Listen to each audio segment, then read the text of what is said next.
in this recipe video you will learn how to make Punjabi style tawa kulcha, really tasty, great Indian flatbread and tastes so good with different kind of curries, my mom's specialty.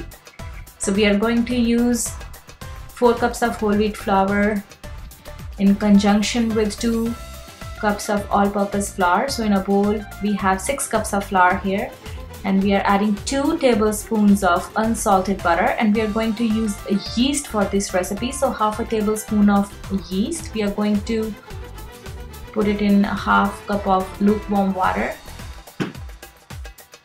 and after 10 minutes the yeast will turn frothy and we'll add it in our flour, adding a 1 cup of yogurt, plain homemade dahi. You can also use Greek yogurt, and half a teaspoon of salt. Now adding our yeast, we had let it stand for 10 minutes. Now we are just adding a little bit of water at a time in our flour, making a dough. Make sure that it's nice and smooth, and always add water gradually, room temperature water. Mom is great at kneading the dough, so we are slowly adding water up to 1.5 cup.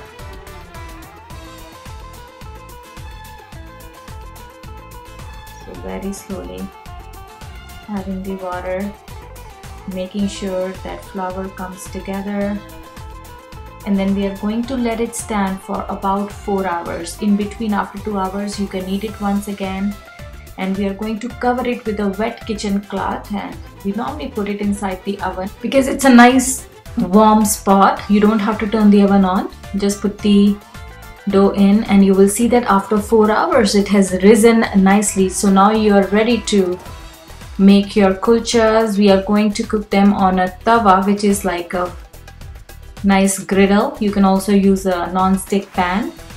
So our paraphernalia is all set. We have some flour here which we are going to use to roll the kulcha out.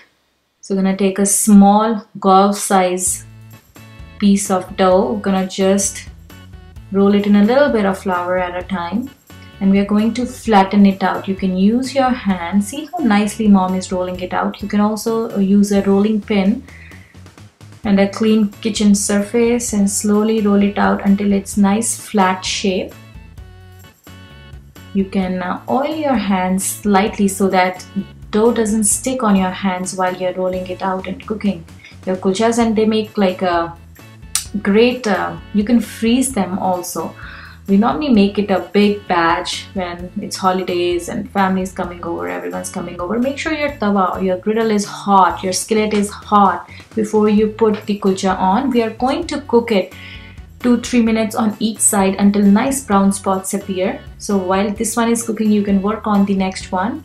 So you can see brown spots have started to come, and gently press it down a little bit with kitchen cloth. You will see that it's rising. Wow, look at that, how beautiful. When it rises, you know that it's being cooked from inside as well. This is gorgeous, isn't it? I can't wait to eat it. Nice brown spots appearing on this side. Not there quite yet, but we are slowly getting there. So once it's nice and golden brown, you know that it's ready. Go ahead, serve it. Hope you like this recipe video. Do give us your feedback.